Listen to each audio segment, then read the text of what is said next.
Do you believe Italy can win the Six Nations? Most of you watching this will straight away have said no to that question, and it's understandable why you may think that. Are we suggesting that Italy will definitely win the Six Nations in 2025? Well, no, not at all. But what we are suggesting is that they need to be looked at from a very different lens than in years gone by. For years on end, Italy have had the unfortunate reality of battling it out for the wooden spoon of Europe's premier competition. In fact, since joining the Six Nations, they've taken the wooden spoon back to Rome on 18 occasions. And it wasn't for lack of trying. Italy have had some world-class players and put up dogged fights in the past. Under the likes of Nick Mallet and Conor O'Shea, Italy showed signs of improvement, but it never lasted long. Under new head coach and former Argentinian ace Gonzalo Quesada, it seems that the winds of change are upon us. How high can Italy fly? Well, we'll have to wait and see, won't we? But we're ready to make the prediction that this Six Nations will be a landmark one for the Azzurri. Underestimate them at your own peril, because this Italian team is different, and the scary truth about them that nobody is noticing may just surprise you.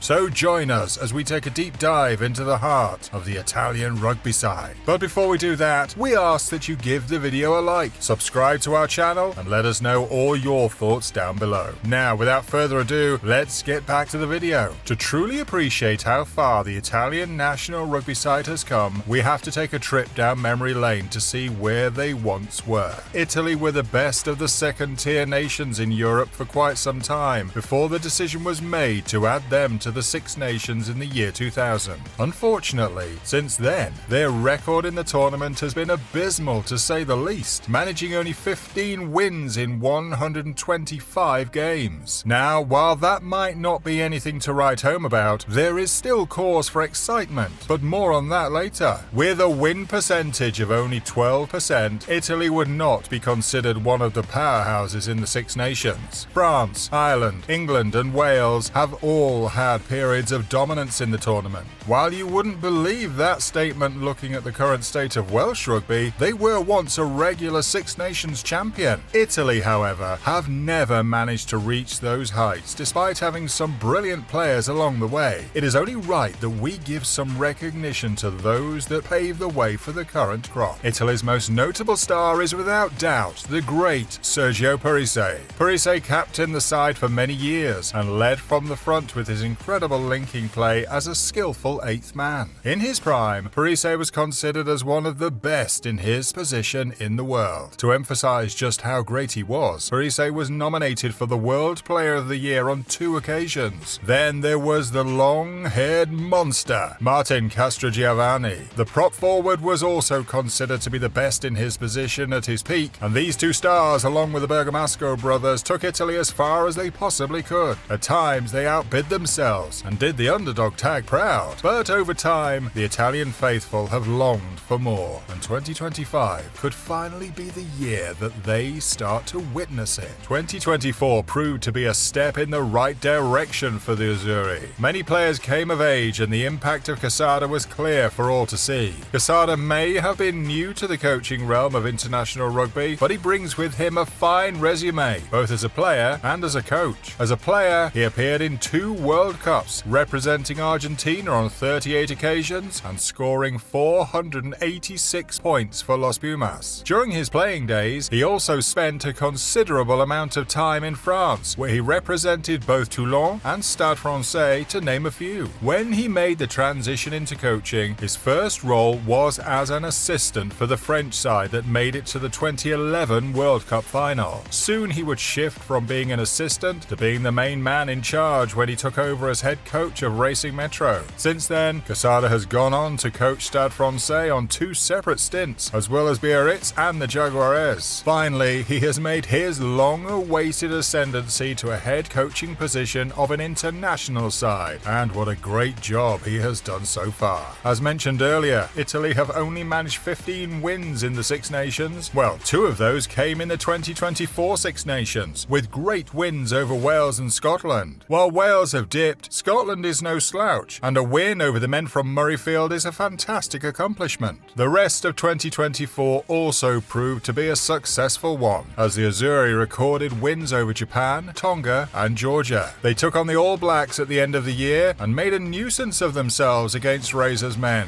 So, as things currently stand, there is a lot to be excited about and much expectation surrounding the boys in blue. In the past, Italy have been a team with a few brilliant individuals, while the rest of the side seemed mediocre. As great as Parise and the Bergamascos were, they never had the quality around them to truly compete with the best of the best. This seems to have changed in the Italian camp. No longer are they a one-man band which opponents can easily game plan against. No, for the first time they have great options in most positions, and under Quesada, they're operating as a unit. With Quesada giving them the go-ahead, the Italian players have license to roam, and they're willing to put that to good use. Up front, they have some solid forwards who do the dirty work to get the ball out of their world-class backs. No two players in the camp fit the description of solid better than loose forward pairing Sebastian Negri and Michel Amaro. The latter also happens to be the inspirational captain of the side and truly leads from the front. Negri, on the other hand, has been a mainstay in the Italian side for some time now and is a great player in his own right. It is, however, in the back line that the scary truth really starts to come out. Amongst the backs, Italy has some of the best players in the world in their positions. Few around the world can match the star quality at fly half of Italian general Paolo Garbisi. The 24-year-old is one of the main men in a star-studded Toulon side, having previously been a points machine for Montpellier. Garbisi has come into his own as a player and will be looking to show off the maturity he now has as he approaches 50 international caps this year. Outside of him, he is very well supported by two supremely talented centres. Argentinian-born midfielder Ignacio Brex provides good support going forward with his strong run-in lines and has formed a formidable partnership with the young and exciting Tommaso Menoncello. The young Benetton centre has been a revelation since debuting for the Azzurri as a 19-year-old and became the youngest ever try scorer in Six Nations history. Accolades for Menoncello wouldn't end there, however, because his form in 2024 was so impressive that despite a 5th place finish for Italy, Menoncello took home the Six Nations Player of the Championship award. With 23 caps to his name, at only the age of 22, he will be looking to carry on the great partnership he has formed with Brex. In the back three, Italy have players which the rest of the world should be very worried about coming up against. Holding down the left wing spot is the powerful running Monty Ione. The Australian-born Italian international has rugby in his DNA. His family members include Australian internationals Digby Ione and Pete Samu, as well as former Samoan hooker Ole Ave. Monty himself has carved out an impressive career so far on the wing for the Azzurri, scoring 15 tries in 35 appearances. He has struck up a dangerous partnership with the current star of the Italian side, a man who is both capable of plying his trade out on the wing or injecting some speed to the line from the fullback position. Who we're referring to? Well, of course, it's none other than the tenacious Ange Capuozzo. The diminutive back looks more like a member of a boy band than a rugby player, but if ever there was a time to not read a book by its cover, it's when it comes to Capuozzo. He is an absolute game breaker, with speed to burn and the skills to match. If you haven't heard of him before or seen him play, mark our words, after this year's Six Nations, you'll be singing his praises too. Weighing in at only 70 kilos, the French-born flyer is Italy's answer to Cheslin Kolbe, and it's easy to see why. With the players at their disposal, Italy have the makings of something special, and the rest of the world should certainly be on high alert. More than ever, the Azzurri have given fans a reason to be filled with excitement as they look to go from the winners of the wooden spoon to serious Six Nations contenders. With teams such as Ireland and France looking extremely powerful, Italy will have their work cut out for them. But the scary truth is that they may just be adding a few heads to their mantle this year, but nobody knows it just yet. Now that you've heard our take on Italy's chances, it's time to tell us what you think about their chances in this year's Six Nations and who you think will lift the trophy. As always, thanks for watching. Be sure to like the video, subscribe to our channel, and keep an eye out for plenty more to come. Until next time, bye for now.